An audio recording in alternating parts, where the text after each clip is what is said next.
Assalamualaikum warahmatullahi wabarakatuh.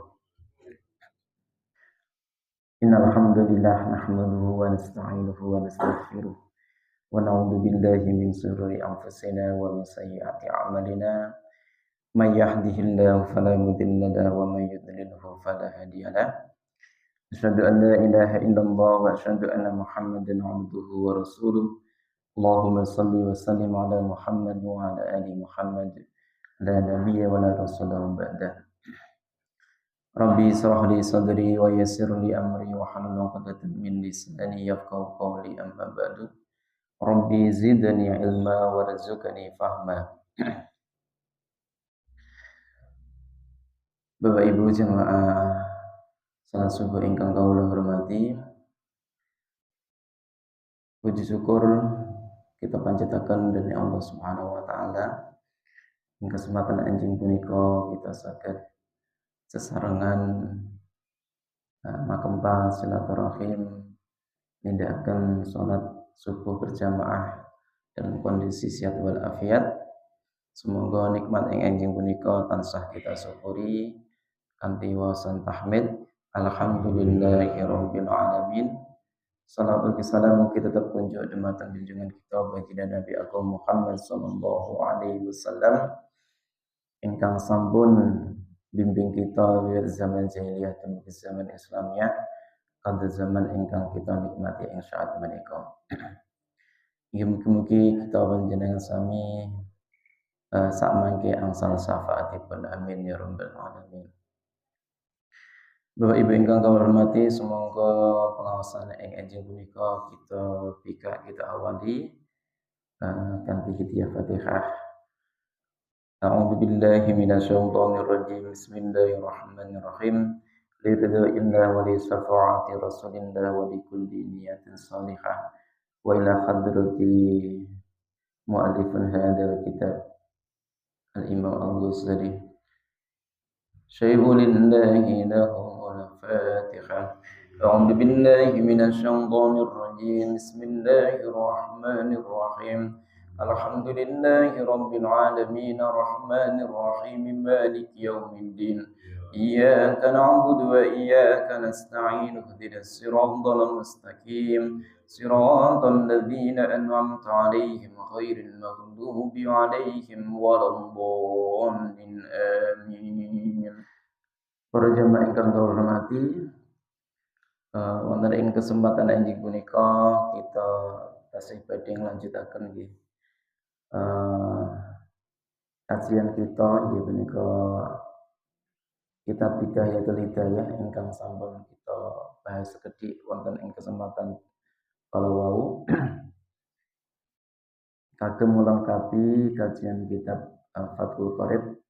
Insyaallah dengan mengkaji kitab Bidayatul Hidayah punika saged menambah pemahaman kita nggih. Margi napa selain fikih nggih kita kedah memahami masalah akhlak. Wonten ing kesempatan rumiyin sampun kita bahas nggih terkait masalah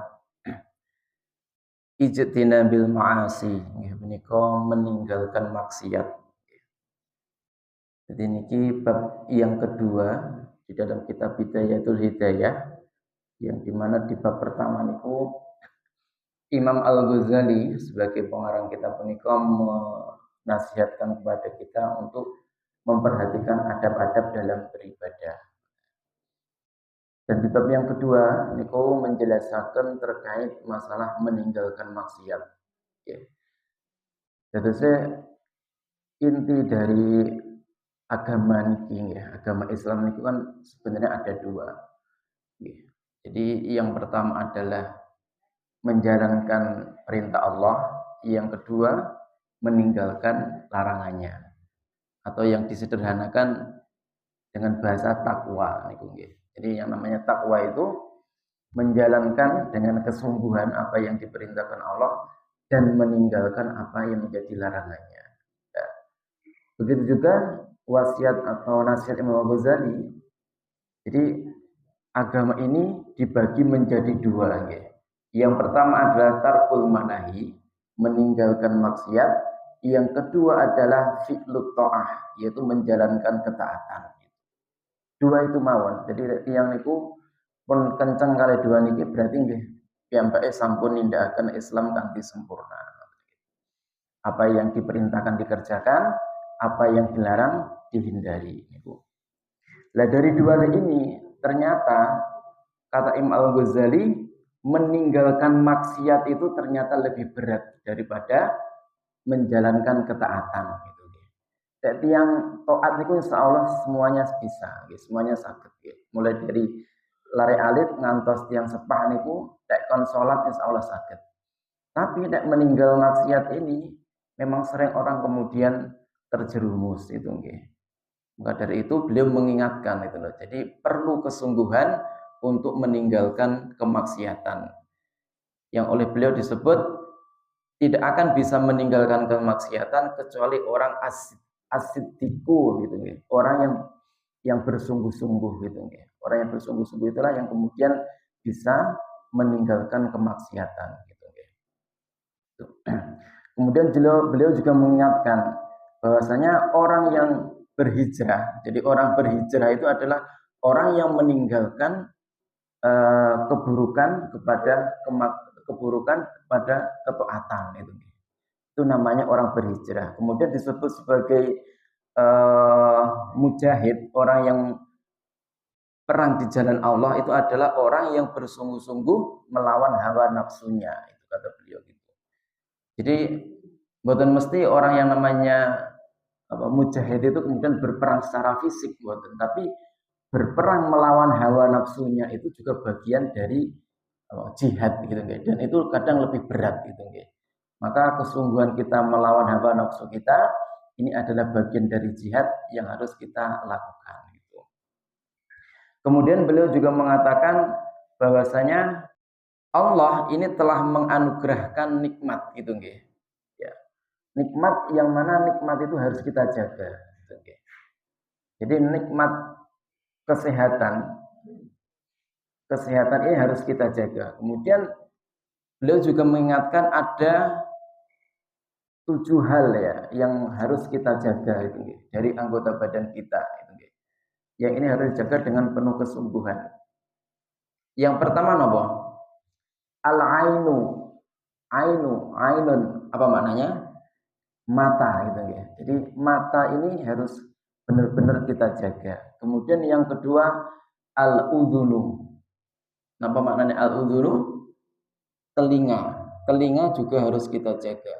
Kemudian yang ketiga adalah lisan. Lisan itu ucapan. Berarti lidah kita, mulut kita ini harus kita jaga. Kemudian yang keempat adalah wal batnu. Batnu niku maknanya perut perut Kemudian wal farju. Farju niku kemaluan.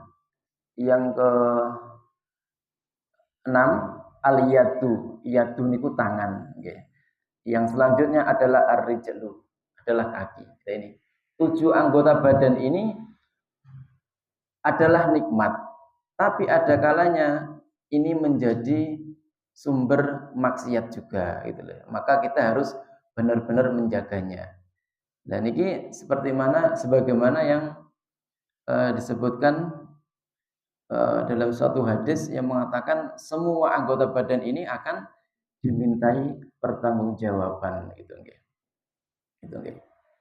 Dan juga beliau mengatakan neraka niku khususnya neraka jahanam. Neraka niku kan bersap-sap dan ada nanti namanya neraka jahanam. Neraka jahanam niku pintunya ada 7 gitu. Ada 7 yang mana setiap pintu itu dimaksudi oleh masing-masing ahlul maksiat gitu. Yang biasanya maksiatnya kali mata, dia akan masuk di pintu mata itu tadi itu. Ada orang yang biasanya maksiatnya kali telinga, dia akan masuk dari pintu telinga itu. Ada yang maksiatnya dengan lisan, sering rasani maksudnya, dia akan masuk dari pintu itu. Dan kemudian ada yang tidak bisa menjaga perutnya, dia juga akan masuk dari jalan itu. Tidak bisa menjaga kemaluannya dan juga tidak bisa menjaga tangan dan kakinya. Dan ini adalah peristiwa yang disaksikan baginda saat Isra Mi'raj gitu. Jadi saat beliau Isra Mi'raj itu tidak kemudian hanya sebatas beliau mendapatkan perintah sholat, tapi beliau diberikan apa suatu kejadian, berarti melihat sebuah kejadian bagaimana siksaan yang akan terjadi di neraka itu, yang terjadi di neraka itu. Jadi di sana ada orang yang kemudian apa niku motong lidah piyambak niku nggih. Ada yang kemudian memotong tangannya dan seterusnya itu. Jadi berbagai macam siksaan neraka itu ditunjukkan oleh Allah kepada baginda Nabi Agung Muhammad Sallallahu Alaihi Wasallam. Yang ini menjadi perhatian bagi kita. Jadi kita harus benar-benar menjaga anggota badan kita itu tadi, yang 7 tadi itu, mata, telinga, lisan kita, perut kita, kemaluan kita, dan juga tangan kita, kaki kita juga begitu itu ya. Kemudian kita juga diingatkan oleh Imam Al-Ghazali terkait dengan mata yang pertama kemarin. Jadi mengapa kemudian mata ini penting? Karena memang segala maksiat niku berawal dari mata. Nek mata niku mboten saged dijagi, akan muncul maksiat-maksiat yang lain gitu nggih. Maka bagaimana tips atau cara agar kemudian kita saged apa niku menjaga maksiat mata itu nggih. Maka beliau mengingatkan tujuan penciptaan mata itu nggih. Jadi ada niku ben eling ben boten apa ngawur memanfaatkan atau menggunakan mata, maka oleh Imam Al-Ghazali diingatkan tujuan Allah menciptakan mata. Napa?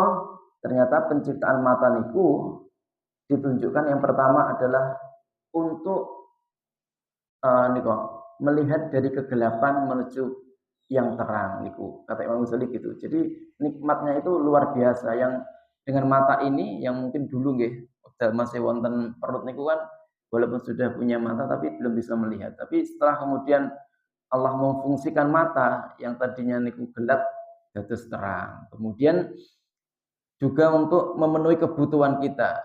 Segala macam kebutuhan kita ini kan terbantu dengan adanya nikmat Allah berupa mata gitu. Kemudian juga melihat kekuasaan Allah. Jadi segala kekuasaan Allah yang ada di muka bumi ini kan sakit kita nikmati juga dengan mata gitu. Kemudian juga untuk mentadaburi tanda-tanda kekuasaan Allah itu. Kemudian beliau juga mengingatkan untuk menjaga mata ini dari 4 hal gitu nggih. Yang pertama tidak jangan melihat ghairu mahram gitu nggih. Jadi kalau melihat orang yang bukan mahramnya itu dengan melihat yang seperlunya aja gitu nggih. Jadi tidak wonten yang lawan jenis niku mboten barang kemudian dipelototi ini mboten barang. Justru menundukkan pandangan itu nggih. Jadi menundukkan pandangan itu adalah cara agar kemudian kita tidak terjerumus dalam kemaksiatan. Jadi menundukkan pandangan itu bukan berarti wong ora aro-aro mboten. Jadi memang adabnya ngoten. Jadi nek yen wonten kecetok wong wayu niku bukan terus disuwawan mboten. Dan sebaliknya, yang putri yang lihat wong ganteng niku mboten terus kemudian malah diloroi di sawang terus-menerus mboten. Justru menundukkan pandangan. Boleh melihat tapi secukupnya. Sapa tong lah, niku kan perlu. Kok terus duwing nonton terus mboten itu nggih. Jadi niku kita menjaga pandangan kita itu nggih. Kepada mahramnya nggih mboten napa-napa itu nggih. Kemudian juga kita disuruh menghindari melihat hal-hal yang indah-indah yang menimbulkan syahwat itu nggih. Ya, jadi yang indah-indah niku bisa berupa gambar, bisa berupa video niku kita disuruh menghindari. Itu yang kemudian nanti akan memunculkan syahwat yang kemudian merusak pikiran dan bisa menimbulkan ya aktivitas yang membahayakan itu kan. Kemudian juga menghindari niku memandang saudara muslim dengan pandangan yang merendahkan itu nggih. Jadi pandangan yang napa niku acuh ngoten nggih. Jadi ngremehne ngoten niku dihindari. Jadi pandangan itu yang menghormati gitu nggih, yang bijak dan seterusnya itu. Kemudian juga menghindari untuk mencari aib orang lain itu nggih. Jadi setiap manusia itu pasti punya aib, maka kemudian kita tidak boleh kepo, pengen tahu apa sih aibnya orang itu gitu. Dan itu buatan penting gitu. Dan itu beberapa nasihat Imam Al-Ghazali terkait dengan mata gitu. Selanjutnya pun kita badhe sedikit nggih melanjutaken nikmat yang berikutnya, yaitu yang kedua yaitu al-udhunu. Al-udhunu niku telinga. Jadi setelah kita paham 7 hal yang harus dijaga, yang pertama adalah mata, yang kedua ada al-udhunu. Kaula wasaken wa ammal udhunu utawi kuping nggih. Wa ammal udhunu utawi kuping. Fahfadha mongko ngreksa sira ing udhun an antasgha yen to ngrungokake sira biha kelawan udhun ilal bid'ati marang bid'ah itu nggih.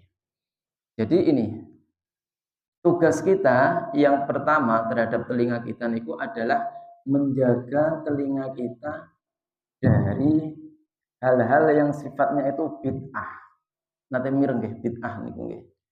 Kan sering tuh kadang wong sithik-sithik ngomong bid'ah niku nggih. Tapi memang pesan Imam Al-Ghazali yang harus dihindari adalah mendengarkan bid'ah. Bid'ah niku contohnya ngeten. Jadi bid'ah niku kan secara makna niku kan maknane ajaran yang tidak pernah diajarkan baginda Nabi gitu nggih. Sederhananya ngoten. Kalau dicontohkan niku misale wonten rumiyin niku tiyang niku ngaku Nabi. Sinten namine niku nggih. Wae kemudian dia itu mengajarkan sholat niku dengan bahasa Indonesia. Dan itu kan tidak pernah diajarkan zaman Rasulullah. Sholat itu pakai bahasa Arab niku harus, tidak kemudian menjadi bahasa Indonesia ben karep iki ben paham ngoten napa sing diwaca. Akhirnya Allah Maha Agung. Bacaannya pun gantos. Lah niku contoh bid'ah. Ada yang kemudian orang karena dia itu pinter, dia seorang dosen, tapi dia perempuan, kemudian dia menjadi imam sholat.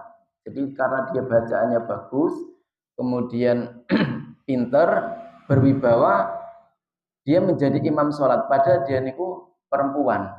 Nah ini kan juga tidak diajarkan di zaman Rasulullah. Ini namanya bid'ah juga gitu. Kemudian ada yang orang itu berpendapat ngeten. Haji niku kan dilakukan oleh umat seluruh dunia nggih. Dalam satu waktu sehingga terjadi banyak korban. Kemudian ada yang berijtihad niku usul nggih. Haji niku setahun boleh dilakukan 3 kali di waktu yang berbeda. Nah itu juga bid'ah gitu nggih. Jadi misalnya wonten tiang ceramah ngendiko kemudian berpendapat semakin itu, maka nggak usah didengarkan. Karena itu namanya bid'ah, hal yang mengada-ada, yang tidak pernah diajarkan baginda Nabi Agung Muhammad SAW. Itu kata Imam Ghazali, kita tidak boleh mendengarkan pandangan-pandangan bid'ah yang menyesatkan. Dan ini banyak. Bahkan wonten kampus-kampus tempat belajar itu justru itu malah dilakukan gitu. Makanya kedah nggih ngati-ngati kan. Ada yang kemudian tadi ini sholat mempeng ngoten malah mboten purun sholat. Karena memang ada yang berpendapat itu sholat niku intinya kan eling toh. Nek eling kan berarti cekap. Mboten perlu apa niku tengah apa nggih kados sholat ngoten niku mboten. Jadi cukup ada yang meneng eling berarti sampun sholat. Ada yang memahami ngoten. Dan itu juga bid'ah menyesatkan ngoten nggih. Jadi tidak boleh kita mendengarkan. Kemudian yang kedua, kita harus menjaga pendengaran kita, telinga kita dari awil hibah. Hibah nggih. Hibah niku napa maknanipun? Ngrasani. Lah niki sering niki nggih. Sinten nggih mawon nggih, mboten calon mboten istri, mboten setri niki sering namine hibah. Lah niki ini yang kemudian menyebabkan kita bermaksiat dengan telinga. Jadi ngerasani. Lah ngerasani niki tek misale napa sing dirasan-rasan niku bener, niku namine ghibah. Lah tek mboten bener namine fitnah. Itu nggih. Niku. Jadi misale si A lho tek turu bae ngorok banter.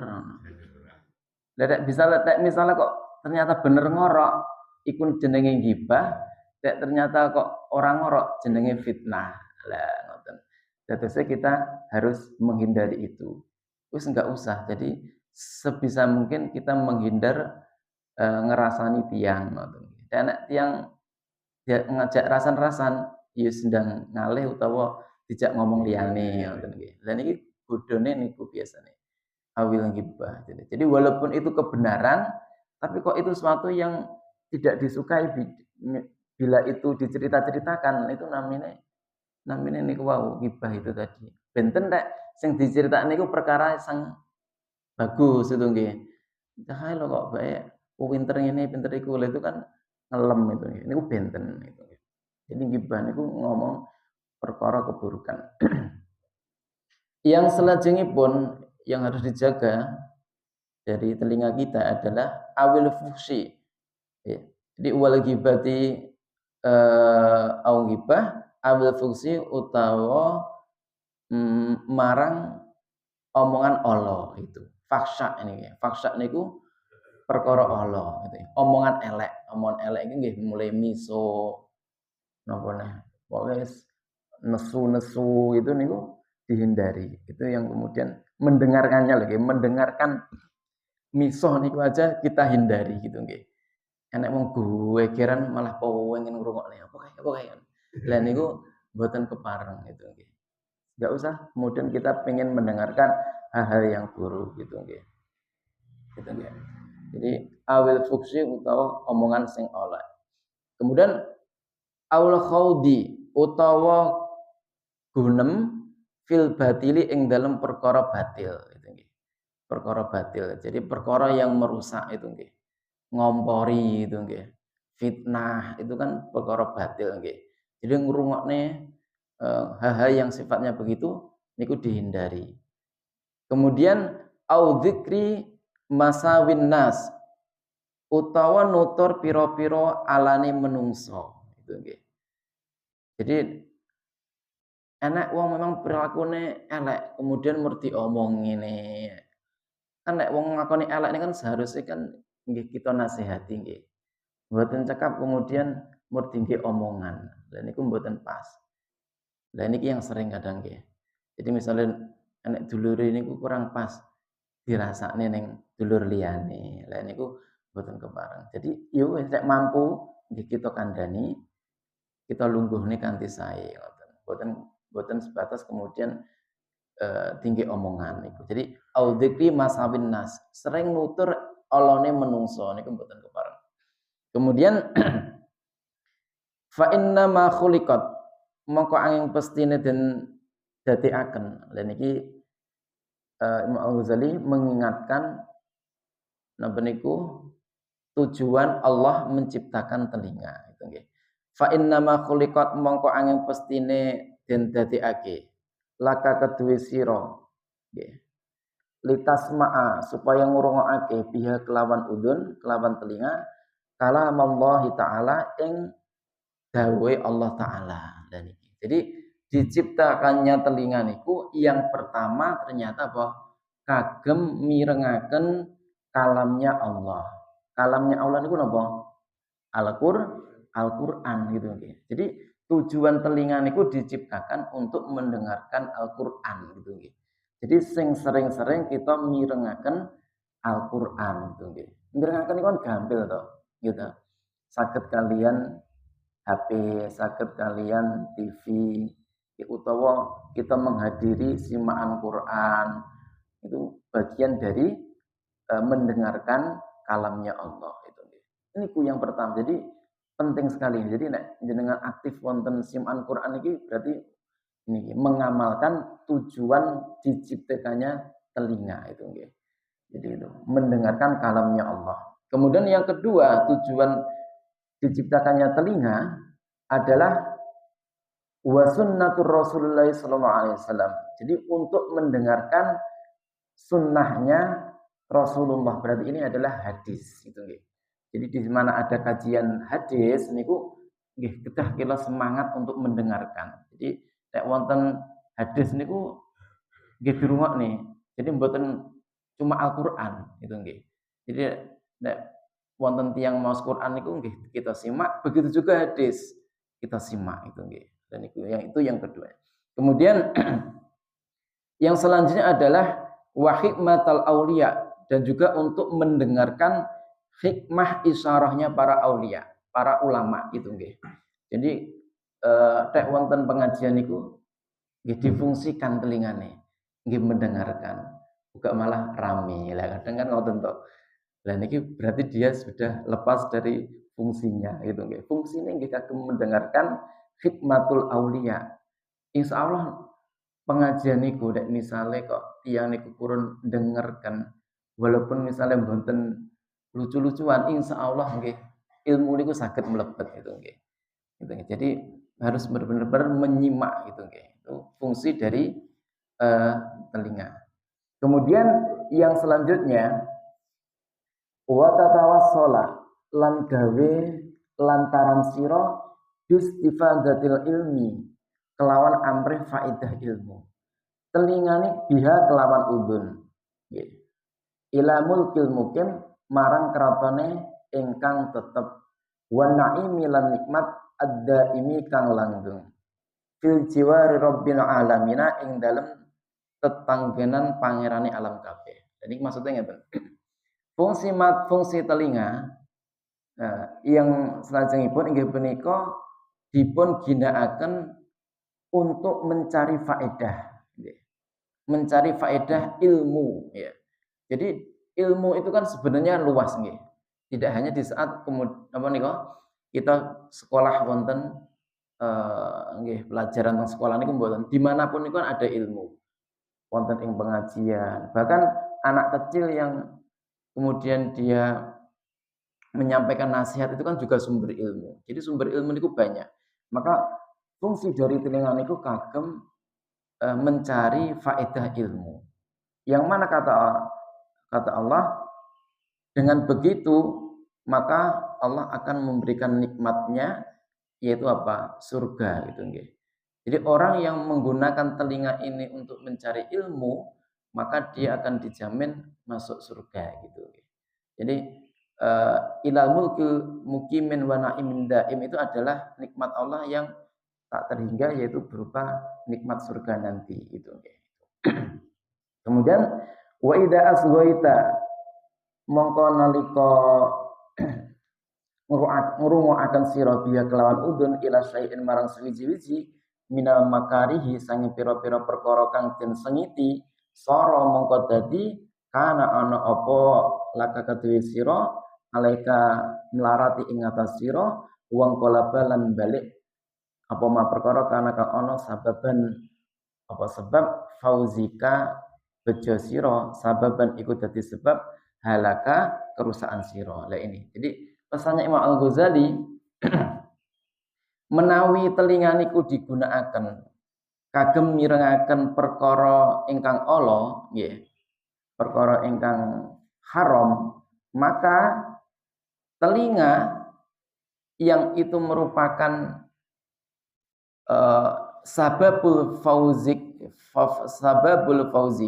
menjadi sebab kita akan menjadi orang yang beruntung. Jadi orang yang punya telinga itu kan orang yang beruntung kan, nggih. Tapi di saat kemudian telinga itu digunakan untuk perkara yang haram, perkara yang maksiat, nggih, maka yang tadinya itu nikmat menjadi halak niku kerusakan gitu. Jadi yang awalnya kita itu akan mendapatkan nikmat, justru kita akan mendapatkan kerusakan. Kata Imam Ghazali gitu. Fahada ghayatul khusran, maka demikian tadi niku adalah kerusakan yang nyata gitu loh. Jadi telinga yang seharusnya untuk mendengar kalamullah kok untuk mendengarkan hal-hal yang sifatnya itu keburukan, maka orang terjerumus dalam kerusakan, kata beliau begitu. Wala tadunu lan aja nyono sira annal isma ing setuhune dosa yahtasu iku tertentu bihi kelawan ismun sapa alqailu wong kang ngucap duna mustami'u ora wong kang ngrungokaken. Jadi beliau juga mengingatkan, jadi dosa itu tidak hanya disebabkan orang yang mengucap, tapi orang yang mendengarkan itu juga akan mendapatkan dosa, kata beliau gitu. Jadi kayak misalnya wonten tiyang niku kemudian ngejak ngerasa-rasani kok jenengan namung mirengaken dan ibaratnya ngeladeni walaupun jenengan boten nimpali ya, boten nimpali, boten kemudian tambah ngompori, namun ngrungokaken kata Imam Ghazali itu juga bagian dari dosa. Yang ngrungokne mawon itu bagian dari dosa. Maka baiknya kita menghindarinya atau kita alihkan omongan itu terhadap omongan yang baik gitu. Jadi dosa niku mboten ditanggung sing ngomong tak, tapi sing ngrungokne nggih ketut-ketut dosa itu. Mengapa demikian? Fafil khobari mongko kasebut ana ing hadis. Jadi ada sebuah hadis yang mengatakan anna mustami'a setuhune wong kang rungu iku sarikon sekutonan. Iku sarikul qaili sekutonane wong kang ngucap gitu nggih. Wa utawi mustami' iku ahadul mughtabina salah sijine wong kang ngerasani itu nggih. Jadi ini ada hadis itu mengatakan sebagaimana tadi. Jadi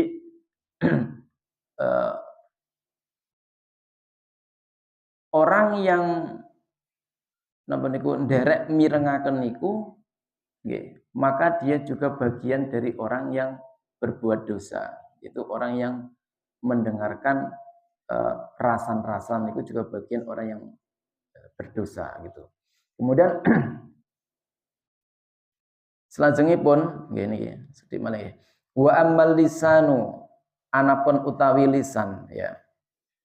Yang selanjutnya pun adalah lisan ya. Jadi setelah telinga yang pertama tadi adalah mata, yang kedua telinga, yang ketiga adalah lisan. Nah ini juga tidak kalah bahayanya ini lisan ini ya, ucapan itu. Wa ammal lisanu anapun utawi lisan fa inna mongko iku fa inna ma khuliqa ya mongko iku pestine den dadekaken ya lisan iku wae nggih laka ketuwe sira litukasira supaya ngake-ngakeaken sira bihi kelawan lisan zikrullah taala ing zikir Allah taala. Ini Al Ghazali mengingatkan tujuan diciptakannya lisan. Ternyata tujuannya niku litukassira bihi zikrullah taala untuk memperbanyak zikir kepada Allah itu. Niku fungsi pertama lisan kita itu. Dan zikir kepada Allah niku tidak dibatasi waktu. Tidak hanya setelah kita sholat kemudian itu adalah tempat zikir, tidak hanya itu maksudnya. Dimanapun niku saged gitu nggih. Kecuali di tempat-tempat yang diharamkan. Contohnya apa teng WC. Jenengan teng WC kalih PHP zikir. Lah niku mboten kepareng nggih. Tapi selain di tempat yang diharam niku boleh. Jadi jenengan kalih masa astagfirullah, subhanallah, alhamdulillah. Niku kepareng gitu nggih. Saat kapanpun itu nggih. Kecuali tadi nggih. Itu. Jadi litukasira bi dzikrullahi. Untuk memperbanyak zikir kepada Allah itu nggih. Itu fungsi lisan. Kemudian yang kedua, wa tilawatil kitab, untuk membaca kitab gitu. Jadi sering-seringlah kita membaca kitab. Kitab maksudnya Al-Qur'an niku nggih. Jadi memperbanyak membaca kitab itu. Jadi maos niku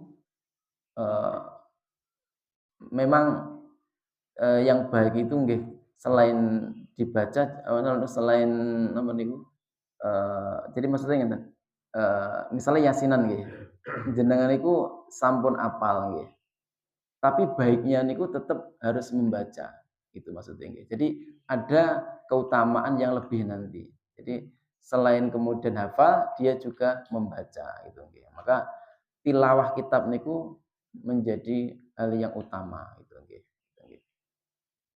Jadi yang kedua tadi itu sering membaca Quran. Misalnya dereng sakit, nggih sing saged kemawon nggih. Misalnya saged Yasin ya Yasin, nek sing diwaca Yasin. Diwaca ya, ditingali kan sakniki dibantu kalih latine nggih ngoten nika nggih kan akhirnya saged to. Nggih. Jadi memperbanyak tilawah Quran. Kemudian yang selanjutnya wa tursidu lan supaya nutihake sira bihi kelawan lisan khalaqallahi taala ing makhluki Allah taala. Lah fungsi lisan salajengipun inggih punika sebagai penunjuk kepada saudara yang lain, pada makhluk Allah yang lain, yaitu manusia yang lain. Berarti napa dakwah nggih, ngajak nggih. Dakwah niku boten mesti harus mubalek, sinten kemawon saged nggih. Dan tidak harus di panggung ceramah boten. Jadi kapanpun niku saged menjadi sarana kita untuk berdakwah. Ngajak-ngajak kebaikan itu bagian dari dakwah. Maka tujuan lisan itu wow. Lek awake dhewe enggak iso ngomong kan piye nek carane ngajak itu nggih. Maka difungsikan. Repot to nek tiyang niku misale mboten saged ngomong. Kayak apa sing dikarepne kan enggak jelas itu nggih. Maka fungsi lisan itu adalah untuk mengajak itu. Kemudian mengajak apa? Ila tariqihi maring dalanipun Allah. Wa tudhira lan ngelahirake bihi kelawan lisan ma ing perkara fi dhamirika ing dalam ati sira fi hajati saking pira-pira hajat fi hajati dinika ing saking pira-pira hajat perkara agama sira wa dunyaka lan perkara donya sira. Lah ini yang selajengipun. Jadi fungsi lisan itu adalah untuk mendohirkan, menjelaskan apa-apa yang ada di dalam hati kita gitu ya. Jadi misalnya jenengan ngobrol kali tiang ditekoni gak jawab misalnya. Kan ya bingung kan gitu. Maka fungsi lisan itu nggih untuk ngomong, nek ditekoni ya ngomong aja meneng ae ngoten. Kan ya bingung kalau wong duwe lisan kok enggak ngomong. Akhirnya kan apa yang ada di batin itu tidak tersampaikan itu. Jadi ini penting. Jadi menghadirkan apa yang ada di batin itu bisa dilakukan dengan lisan kita. Gitu, sehingga nopo sing dikarepne iki ero. Jeneng duwe anak mutung, meneng ae. Ditekoni njaluk apa le umur meneng ae. Kan bingung to ade nggih. Tapi nek kemudian dia ngomong, akhirnya kan jelas, oh aku njaluk iki, aku karepku ngene Pak, itu nggih. Berarti itu tadi fungsi lisan itu untuk menghadirkan apa yang di dalam hati untuk memenuhi hajat itu ya. Baik hajat dunia maupun hajat akhirat itu nggih. Hajat agama gitu nggih. Berarti gitu. Jadi nggih kedah yang niku kemudian dilatih mulai dari kecil niku ngomong. Makanya niku tiang niku sangat dipengaruhi mulai dari kecil itu nggih. Makanya tiang sepah niku nek gadah bayi niku sering dijak omong walaupun belum bisa ngomong gitu nggih. Kali digendong niku dijak omong, wis ngomong apa wae. Lah niku nanti akan dia biasa mendengarkan dan nanti dia akan mudah untuk meniru gitu nggih. Jadi aja mur digendong meneng, ditulang mur meneng. Banyak mur meneng ngono lah niku dijak ngomong. Niku melatih anak yang udah nanti terbiasa ngomong gitu nggih. Karena ada bayi niku ora iso ngomong-ngomong, mulai gede kok ora ndang iso ngomong. Mungkin salah satunya niku ibuke niku baru biasa ngejak ngomong gitu nggih. Makanya penting kalih aktivitas ndulang, kalih dolanan nopo dijak omong, wis omong ya. Niku insyaallah saged melatih anak untuk kemudian bisa ngomong. Jadi niku fungsinya untuk menghadirkan hajat yang ada di batin kita untuk kita wujudkan. Kemudian faidas takmal tahu mau nalikane nglakoni sira ya hu ing lisan fi ghairi ma ing dalem liyane perkara atau barang khuliqa kang dentiaken apa lisan lahu krana ma faqat kafarta maka teman-teman ngufiri sira nikmatallahi ing nikmate Allah taala halim mulur Allah fi ing dalem lisan. Wa utawi lisan iku aglabu luweh menangi ika pira-pira anggota sira alaika ing atas sira wala sa'il khalqilan ing atas sekiranya makhluke Allah gitu. Jadi begitu. Jadi ketika kita nggih menggunakan lisan kita tidak sesuai dengan tujuannya wau nggih, maka kata Imam Al-Ghazali, maka orang tersebut adalah melakukan kekufuran terhadap nikmatnya Allah itu nggih. Jadi nikmat lisan itu kan kedah kita syukuri. Mensyukuri niku mboten sebatas alhamdulillah, niki penting Bapak Ibu. Jadi mensyukuri nikmat niku mboten sebatas kita mengucap alhamdulillah, tapi menggunakan nikmat itu ya, kalau yang di sini adalah lisan maka itu yang namanya bersyukur gitu loh nggih. Bersyukur itu nek diparingi tutuk ingkang sempurna, maka digunakan untuk untuk mengucap hal-hal yang baik. Itu namanya hakikatnya syukur. Tidak sebatas alhamdulillah, tapi ternyata saya sering ngrasani, saya sering misuh, saya sering bentak-bentak. Niku berarti mboten mensyukuri nikmat gitu loh. Jadi mensyukuri nikmat itu tidak sebatas mengucap alhamdulillah, tapi menggunakan nikmat tersebut untuk perkara-perkara yang baik. Lah kok tek boten, maka kata Imam Ghazali, kafarta nikmatullah, maka dia telah mengkufuri nikmatnya Allah gitu nggih. Kemudian beliau juga menjelaskan pilih lisan puniku menjadi penentu kerusakan seluruh anggota badan kita. Artian yang lebih sering menjadikan kerusakan, menyebabkan kemaksiatan itu adalah lisan kita. Itu kata Imam Ghazali gitu. Banyak apa niku terjadi permusuhan niku disebabkan lisan itu contohnya gitu kayak. Jadi banyak kan misalnya saat niki karena di media sosial niku nggih. Jadi mengucap niku bukan berarti kemudian cuma lisan aja, tapi apa yang disampaikan di HP itu juga bagian dari lisan kan nggih. Jenengan misalnya dengeran video nopo ngoten nggih, merovokasi ngomongi elek, ngompori dan seterusnya, kemudian akhirnya kok tiang niku gegeran, kemudian terjadi perang dan seterusnya, ini kan berasal dari lisan kan nggih. Dan itu bahayanya lisan ini ngoten niku. Maka kata Imam Ghazali, lisan niku lebih bahaya daripada anggota badan yang lain itu. Sering sekali disebabkan lisan itu orang bermusuhan itu deh. Berarti kedah ngati-ngati jogo lisan kita maksudnya ngoten. Gitu. Jadi fungsi lisan itu niku wow. Dan harus dijaga itu. Oke, insyaallah mengatakan Bapak Ibu sedikit nggih tambahan terkait anggota badan yang kita jaga nggih. Ada 7 wae nggih. Iki kita eling-eling.